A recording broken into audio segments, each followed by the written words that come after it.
দুবাইতে আওয়ামী লীগ ফ্যাসিস্টদের কোটি কোটি টাকা চলে গেল। সেখানে তারা বাড়ি বানালো, হোটেল বানালো, রিসোর্ট বানালো। কেমনে গেছে ভাই? এটাও চাঁদাবাজির মাধ্যমে গেছে। তার মানে মানি লন্ডারিং হয়েছে। পৃথিবীর জন্মলগ্ন থেকে এই চাঁদার ব্যবসাটা ছিল। কোন সময় চাঁদা হয়তো বিনিময়ের মাধ্যমে। তোমার একটা কদু দিলাম, তুমি আমার একটা কাঁঠাল দিবা। এটাও এক ধরনের চাঁদাবাজি। গোপালগঞ্জে ১ম প্রাণ জড়ছে আমার জাতীয়তাবাদী স্বেচ্ছাসেবক দলের যুগ্ম আহ্বায়ক আতিকুর রহমানের। আপনারা জানেন আমাদের যে স্বেচ্ছাসেবক দলের সভাপতি জিলানী, সে শেখ হাসিনার বিরুদ্ধে নির্বাচন করে বিএনপির পক্ষে। শুনেন, ২০০০ ছাত্র জনতা, ৫ বছরের শিশু থেকে ৫০ বছরের যুবক পর্যন্ত রক্ত ঝরেছে এ বাংলার মাটিতে, এখনো রাজপথ শুকায় নাই। ৩০,০০০ পুঙ্গত্ব বরণ করেছে, যারা এখন হসপিটালের বেডের সাথে যুদ্ধ করছে। আপনারা টিভি মিডিয়ালারা আওয়ামী লীগের নেতাদেরকে নিয়ে আসবেন, তাদের দোসর ১৪ দলকে নিয়ে আসবেন, জাতীয় পার্টিকে নিয়ে আসবেন, সেই তো মাথাটা ঠান্ডা রাখতে পারবো না। মাথাটা তখন অবশ্যই গরম হবে। মুখোশধারী ফেক যারা বিভিন্ন দলের নাম ব্যবহার করে, তাদের মতো লোকরা এসে যখন আমাদেরকে উপদেশ বাণী দেয়, তাদের উপদেশ তো শোনার জন্য আমরা এখানে আসি না ভাই। সেই তো দয়া করে আমি অনুরোধ করব, আমার শোতে তাদেরকে নিয়ে আসবেন যারা আমার রাজপথের সঙ্গী ছিল, নাহলে আমার বাদ দিয়ে দিবেন। আইনশৃঙ্খলা পরিস্থিতি নিয়ে একটা কথা উঠেছে, আমাদের খতিয়ানটা দেখতে হবে। একটা সরকারকে শুধু খালি আগাগোড়ায় দোষারোপ করা, এটাও কিন্তু কাম্য নয়।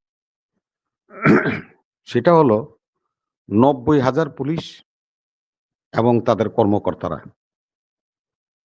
৫ই আগস্টের পরে এখন পর্যন্ত বাহিনীতে যোগ দেয়নি।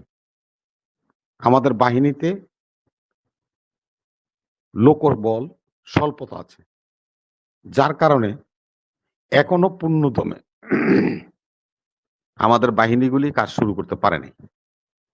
একটি ইতিবাচক দিকও আছে, যে আমাদের নতুন সদস্যরা আসতেছেন, তারা এসে গেলে এই বাহিনীগুলির সাথে জড়িত হলে অনেকটা আইন শৃঙ্খলা পরিস্থিতি অনেক উন্নয়ন হয়ে যাবে। আপনাদের একটা সাধারণ উদাহরণ দিই। বিগত সরকারে ৫ মাস আগে আমি আমার মহল্লার অলিতে গলিতে দেখতাম মোবাইল ছিনতাই হইতো, ব্যাগ ছিনতাই হইতো। আল্লাহর অশেষ রহমত, মনে হয় আল্লাহ এই শহীদদের রক্তের প্রতি সম্মান দেখাইছে, যার কারণে এখন আর এই মোবাইল ছিনতাই আর ব্যাগ ছিনতাই, ডাকাতি এগুলির আওয়াজ শুনি না। একটা পুলিশও নাই, কিচ্ছু নেই। তারপরে আল্লাহর রহমত আছে। তো যাই হোক, এই পর্যন্ত এটাই থাকুক। আর যেটা হলো, আপনাকে আমি বলছি যে অনেক কথাই তো হইছে এখানে। চাঁদা নিয়ে একটা কথা খুব মুখরোচক। পৃথিবীর জন্মলগ্ন থেকে এই চাঁদার ব্যবসাটা ছিল। কোন সময় চাঁদা হয়তো বিনিময়ের মাধ্যমে। তোমার একটা কদু দিলাম, তুমি আমার একটা কাঁঠাল দিবা। এটাও এক ধরনের চাঁদাবাজি। আমরা যখন টকশোতে আসতাম বিগত দিনে, কি বলতাম? আওয়ামী লীগের নেতারা আমাদের সাথে আসতো, তারা বলতো তারেক রহমান টাকা দিয়া লবিস্ট নিয়োগ করছে আমেরিকায়, যার কারণে আমেরিকা আমাকে বিরুদ্ধে চলে গেছে।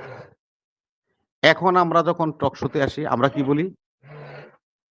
জয় লবিস্ট নিয়োগ করছে টাকা দিয়ে আমেরিকায়, আমেরিকারে খেপাচ্ছে আমাদের সরকার উৎখাতের জন্য। তো লবিস্ট নিয়োগ করে কি দিয়া?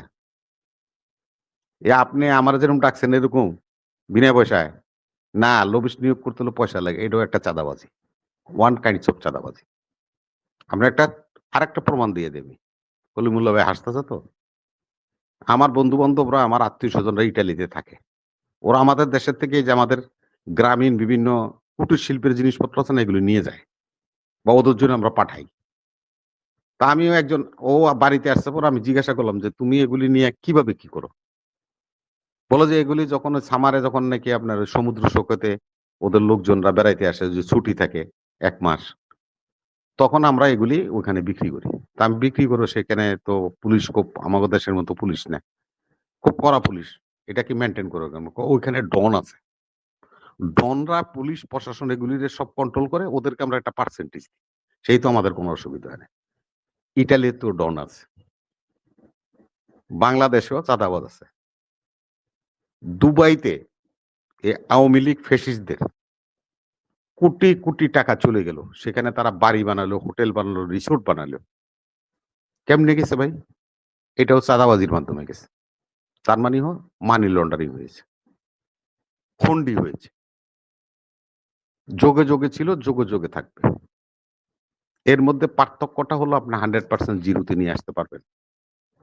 চেষ্টা সবাই করতে হবে যে চাঁদা মুক্ত রাষ্ট্র বানাতে হবে। বানাতে হলে সবাইকে সংযম প্রদর্শন করতে হবে।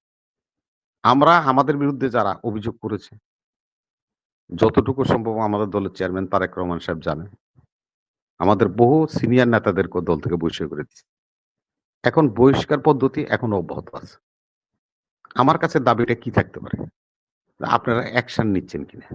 যদি দৃশ্যমান হয় আমরা অ্যাকশন নিচ্ছি, তাহলে আপনারা আমাদেরকে আরো সাধুবাদ দেওয়া উচিত যে আমরা আরো শুনতেছি যে আপনার দলের মধ্যে এইভাবে আরো আছে, সেগুলির নাম তালিকা দেন আমার চেয়ারম্যানের কাছে বা আমাকে দলীয় কার্যালয়ে পাঠান। আমরা ইনশাল্লাহ আশা রাখি আমাদের চেয়ারম্যান তাদেরকে বহিষ্কার করে দেবে। বিতর্কের বিষয় না, এটা সমাধানের বিষয় হওয়া উচিত। গোপালগঞ্জ নিয়ে একটা কথা হয়েছে। গোপালগঞ্জে প্রথম প্রাণ জোরছে আমার জাতীয়তাবাদী স্বেচ্ছাসেবক দলের যুগ্ম আহ্বায়ক আতিকুর রহমানের। আপনারা জানেন আমাদের যে স্বেচ্ছাসেবক দলের সভাপতি জিলানি, সে শেখ হাসিনার বিরুদ্ধে নির্বাচন করে বিএনপির পক্ষে। উনি ওনার নিজ জেলায় যাওয়ার সময় তাকে হামলা করেছিল গোপালগঞ্জে, এবং ওইখানেই আমাদের এই নেতা শাহাদাত বরণ করে। আমরা সব জায়গায় স্বচ্ছতা রক্ষা করতে চেষ্টা করি। এখন প্রশ্ন হলো যে হাসনাত আব্দুল্লাহ সাহেব ওখানে গেলেন বিবাদ মীমাংসা করতে। ওনার প্রতিপক্ষ আছে, যে আতাউল্লাহর কথা আমি ধরে নিই যে ওনার একটা প্রতিপক্ষ আছে, তো উনি তো ওইভাবে সেফ গার্ড নিয়ে ওখানে যাবে, বিএনপি হোক প্রতিপক্ষ, নেতার কেউ হোক। এবং আমরা যে কথাটা আজকে প্রশ্নটা আপনাদের সবার জন্য উন্মুক্ত ভাবে বলছি, আমাদের সাবেক কসাই এই আসাদুজ্জামান স্বরাষ্ট্রমন্ত্রী, সে কলকাতাতে একটা সাংবাদিকদের সাথে একটা কথা বলছে। সে বলছে, তাকে জিজ্ঞাসা করছে যে আপনাদের সরকার এইভাবে পতন হলো কেন? বলে যে এটা আমাদের গোয়েন্দাদের ব্যর্থতা আছে, প্লাস আমাদের দলের কিছু লোক মন্ত্রী এমপি লেভেলের যারা বিরোধী দলের সাথে সম্পৃক্ত হয়ে গেছিল, সে ব্যর্থতার কারণে আমাদের সরকার তথা হাসিনা সরকার পতন ঘটেছে। আতাউল্লাহ সাহেব খেয়াল রাখবেন, যাদের সাথে 17 বছরে একসাথে রুমমেট হিসেবে ছিলেন, তারা আপনার কাছে এখন দাবি করতে পারে যে ভাই দোস্ত তোমারে তো আমি রাখছিলাম আমার সাথে, এখন আমরা বিপদে পড়ছি, আমাদের কিছু সহযোগিতা করো। এই প্রলোভনে আপনারা পড়বেন না দয়া করে।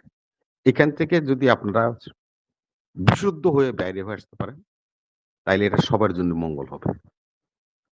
আজকে যে কথা আপনারা বলছেন যে বিএনপিকে ক্লিয়ার করতে হবে, আওয়ামী লীগ নিয়ে তাদের বক্তব্য কি? আপনি আতাউল্লাহ সাহেব শুনেন, স্ক্রিপ্ট লিখে নিয়ে এসেন না বক্তৃতা দিতে, এটা আবার সংশোধনও করে ডেলি নতুন নতুন আসে, তো নতুন শব্দ যোগ করে। এই যে মাহবুব ভাই যে বললো, অ্যাডভোকেট মামুন মাহবুব, যে চরমনায়ের সাথে বিএনপির যে 10টা দফা চুক্তি হয়েছে প্রস্তাবনা, প্রথম দফাটাই তো আছে এটা, তা আপনি পড়েন নাই, আপনি এসে বললেন বিএনপির ক্লিয়ার করতে হবে। বিএনপিকে ক্লিয়ার করতে হবে কি আপনার কাছে? এটা তো চরমনায়ের সাথে 10 দফার মধ্যেই আছে, প্রথম দফাটাই আছে, তাদেরকে নির্বাচন করতে দেওয়া যাবে না, এটা প্রথম দফাটাই আছে।